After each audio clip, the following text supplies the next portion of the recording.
که جانان د پاک حرم زړه کې قدم وای که جانان د پاک.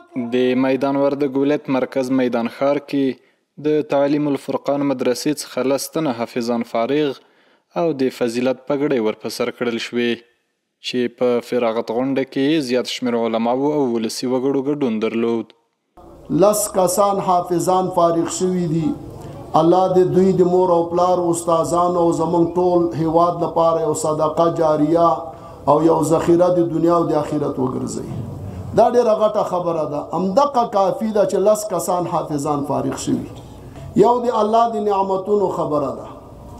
نو الله فرمایي وان تعدوا نعمت الله لا تحصوها.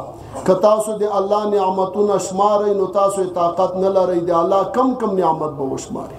او په بسم الله الرحمن الرحیم کې 19 حرف ده. د هر حرف په مقابل کې به له شر او له مشکل دی هغه هر یو 19 فرشته زبانیه نه به الله پاک ته نجات درکړي. نو په یو بسم الله کې دومره برکات، په ټول قرآن کې څومره برکات. په دغه غونډه کې علماو د قرآن عظیم شان زده کړه په ټولو لازمي وبلله او له ولسونو یې وغوښتل چې په خپلو بچیانو د قرآن کریم او نورې زده کړې وکړي.